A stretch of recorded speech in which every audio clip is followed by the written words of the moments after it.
नमस्कार दोस्तों, जय हिंद जय भारत। मैं हूं CL Saini, CDRK Saini education classes में आप सभी दोस्तों का हार्दिक स्वागत है, अभिनंदन है।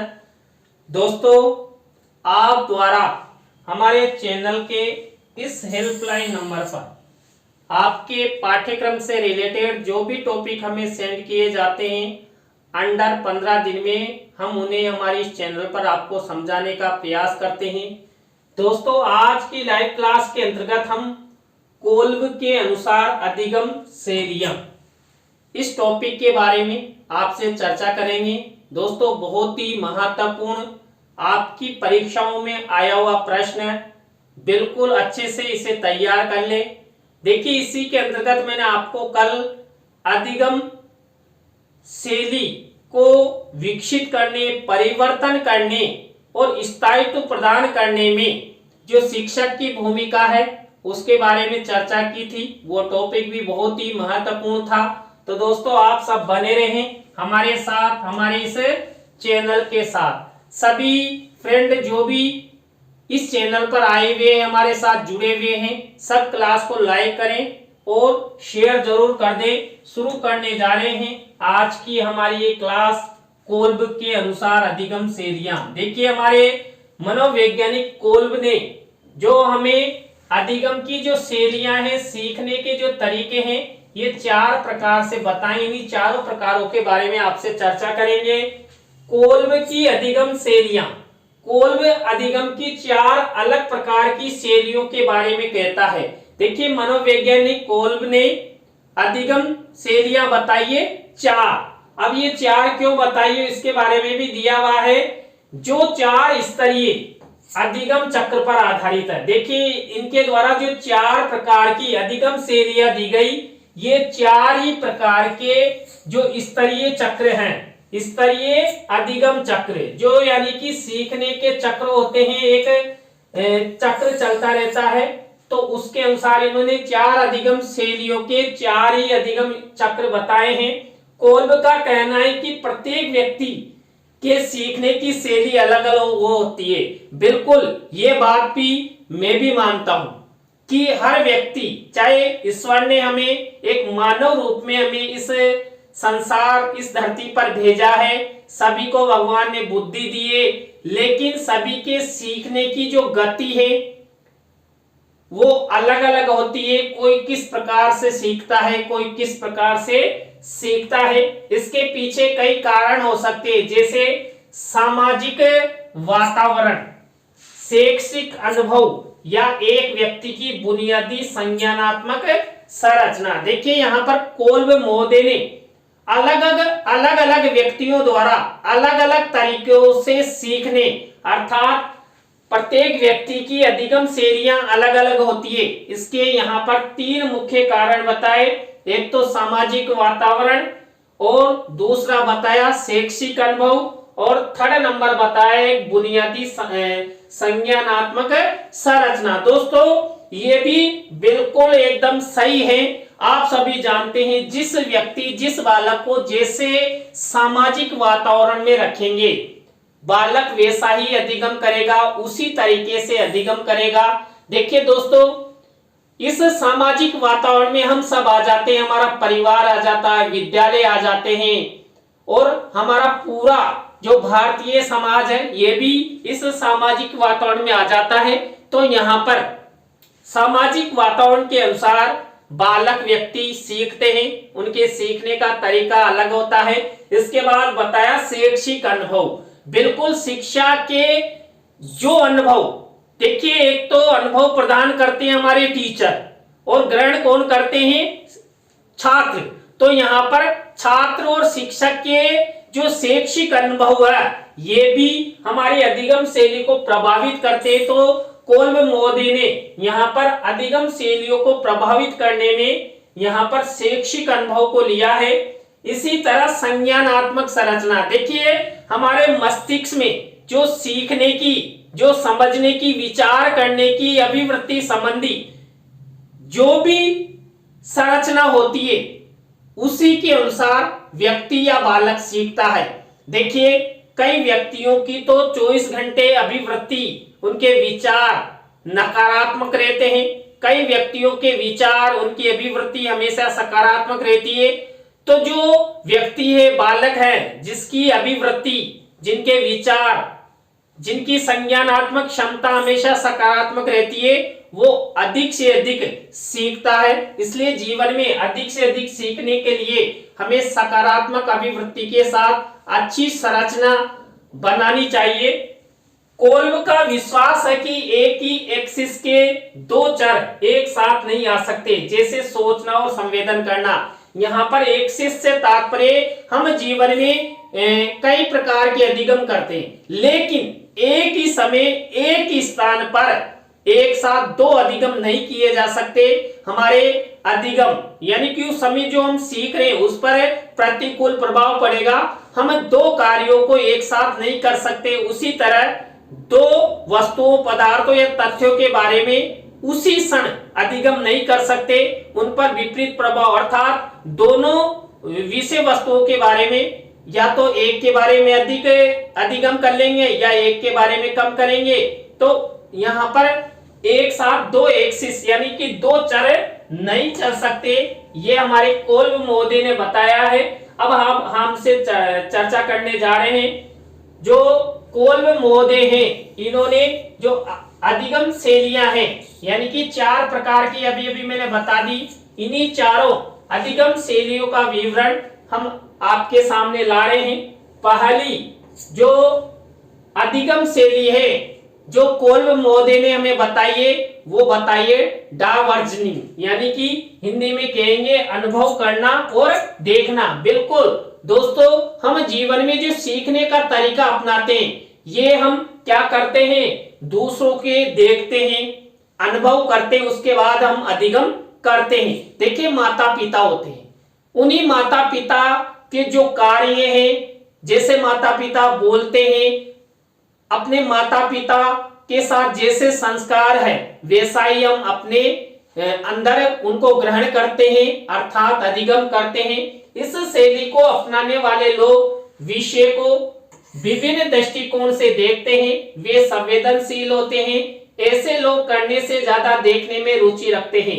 वे पहले सूचनाओं को एकत्रित करते हैं, कल्पना करके समस्याओं का समाधान करते हैं। देखिए दोस्तों, यहाँ पर अनुभव करना और देखना यानी कि डाइवर्जनिंग, इस अधिगम शैली के अंतर्गत हमारे कोल्ब महोदय ने बताया है कि कई व्यक्ति ऐसे होते हैं, वो क्या करते हैं, पहले देखते हैं, किसी भी वस्तु, पदार्थ या तथ्य के बारे में क्या करते हैं, ये मैटर यानी कि सूचनाएं एकत्रित करते हैं और उसके बाद ही अधिगम करते हैं, और वो प्रत्यक्ष वस्तुओं को देखकर अधिगम ग्रहण करने पर विश्वास रखते हैं, अर्थात रुचि रखते हैं।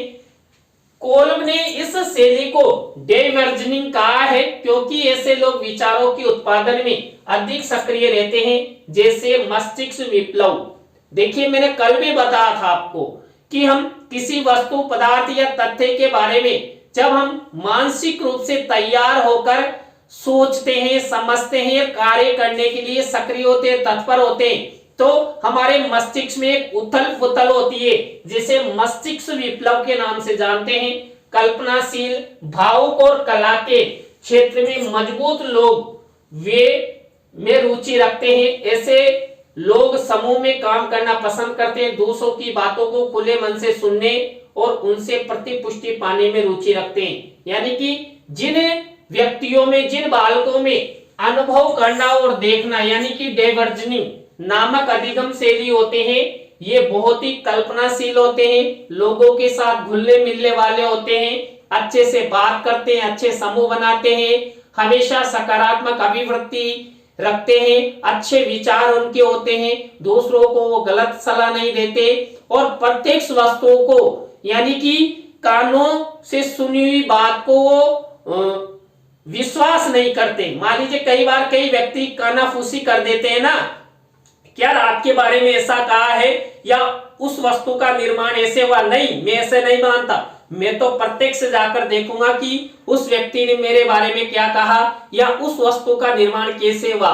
तो प्रत्यक्ष रूप पर ये व्यक्ति, अनुभव करना और देखने वाले लोग करते हैं और अच्छा अधिगम करते हैं। दूसरे प्रकार की यहाँ पर कोल्ब महोदय ने अधिगम शैली बताइए असेम्बलेटिंग जो यहाँ पर अधिगम शैली है, जिसे हिंदी में देखना और चिंतन करना, यानी कि हम किसी वस्तु पदार्थ या तथ्य को देखेंगे और देखने के बाद चिंतन करेंगे और चिंतन के द्वारा क्या होगा, हमारा अधिगम, अर्थात हम क्या करेंगे, सीखेंगे। ये दूसरे प्रकार की अधिगम शैली कोल्ब महोदय ने बताई है। ऐसी शैली रखने वाले संक्षिप्त एवं तार्किक दृष्टिकोण पसंद करते हैं। लोगों से ज्यादा महत्व वे अपने विचारों एवं धारणाओं को देते हैं। व्यवहारिक मूल्यों से ज्यादा तार्किक सिद्धांतों में रुचि रखते हैं। सूचनाओं को प्राप्त करने में एवं वैज्ञानिक क्षेत्रों में इस अधिगम शैली की आवश्यकता है।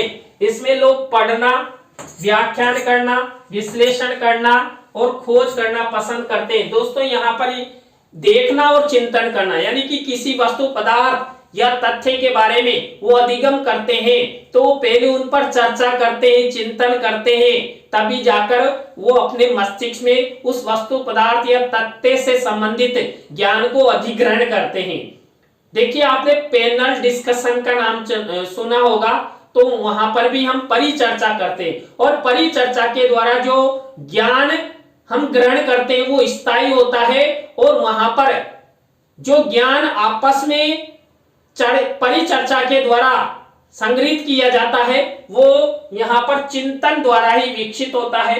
तो ये कोल्ब महोदय ने हमें अधिगम शैली बताई। इसी तरह दोस्तों यहाँ पर कोल्ब महोदय ने 3rd नंबर की यहाँ पर अधिगम शैली बताई है कन्वर्जेशंस, यानी कि करना और सोचना। यानी कि हम कई बार अधिगम करने हेतु कई कार्यों को कर देते हैं और करने के बाद हम क्या करते हैं, सोचते हैं कि यार ये कार्य हमने सही किया या नहीं किया। अगर गलत किया है तो इसका शुद्धिकरण होना चाहिए, अर्थात इसको सही करना चाहिए। तो यहाँ पर इस तरह व्यक्ति, बालक अधिगम करता है। ऐसी शैली पसंद करने वाले लोग व्यवहारिक समस्याओं का समाधान ढूंढने में रुचि रखते हैं। वे तकनीकी कार्यों में ज्यादा तत्पर हैं। लोगों और उनके पारस्परिक संबंधों में वे ध्यान नहीं देते हैं। ये लोग सिद्धांतों के व्यवहारिक प्रयोग करते हैं, समस्याओं का समाधान करने में और प्रश्नों के उत्तर ढूंढकर निर्णय लेने में सक्षम होते। कौन? जो करता है और उसके बाद सोचता है। ऐसे व्यक्ति हमेशा बहुत ही महत्वपूर्ण होते हैं। वो अपनी समस्याओं का समाधान खुद करते हैं, क्योंकि वो कोई सा भी कार्य करते हैं तो वो सोचते हैं। यहाँ पर लास्ट कोल्ब ने 4th नंबर की अधिगम शैली बताई है, यहाँ पर जो अति महत्वपूर्ण है अकोमोडेटिंग, यानी कि अकोमोडेटिंग का हिंदी में अर्थ है करना और महसूस करना। देखिए जैसे मान लीजिए मैंने ये क्लास ले ली, अब क्लास लेने के बाद मैं महसूस करूं कि मैंने ये क्लास कैसी बताई है, बच्चों के समझ में आई है या नहीं आई है, मेरी क्या कमियां रही इस टॉपिक से रिलेटेड ज्ञान को वितरण करने में। तो ऐसा महसूस करते हैं, मान लीजिए अच्छा महसूस करते हैं या बुरा महसूस करते हैं, तो इससे रिलेटेड जैसे आप भी लोग इस क्लास को देख रहे हैं तो आप भी अच्छा महसूस करेंगे, बुरा भी महसूस करेंगे। कोई लाइक करेगा, कोई डिसलाइक करेगा, कोई गलत कमेंट्स करेगा, है कोई मुझे सपोर्ट करेगा। तो यहाँ पर अलग अलग प्रकार से हम अधिगम करते हैं। ये लोग प्रतिभा को ज्यादा महत्व देते हैं, न कि तर्कों को। स्वयं से ज्यादा दूसरों के विश्लेषण को अधिक महत्व देते हैं। व्यवहारिक कार्य पर वे विश्वास रखते हैं। वे नई चुनौतियों, नए अनुभवों में रुचि रखते हैं। यह अधिगम शैली सामान्य जनों में प्रचलित है। देखिए जनरल व्यक्ति या बालक इस अधिगम शैली के धनी होते हैं। यहाँ पर वो कार्य करते हैं, महसूस करते हैं, उसके बाद अधिगम करते हैं। तो दोस्तों आज की लाइव क्लास में हमने आपको यहाँ पर कोल्ब के अनुसार 4 प्रकार की अधिगम शैलियों के बारे में बताया। बहुत ही महत्वपूर्ण टॉपिक है जो अक्सर आपकी परीक्षाओं में आ जाता है। इसे आप अच्छे से तैयार कर ले। तो दोस्तों आज के लिए बस इतना ही। बिल्कुल आप सब हमारी लाइव क्लास के साथ जुड़े, आप सबको बहुत बहुत धन्यवाद। इसी तरह सपोर्ट बनाए रखें। हाँ बिल्कुल, यहाँ पर आप भी चाहते हैं कि हमारे डीएड, बीएड, एमएड के पाठ्यक्रम के टॉपिकों को ऑनलाइन समझाया जाए तो आप हमारे इस हेल्पलाइन नंबर पर हमसे कांटेक्ट कर सकते हैं। तो दोस्तों आज के लिए बस इतना ही। न्यू टॉपिक की न्यू क्लास के साथ हम आपसे फिर मिलेंगे CDRK सैनी एजुकेशन क्लासेज में। जय हिंद, जय भारत, राम राम सा। Thank you.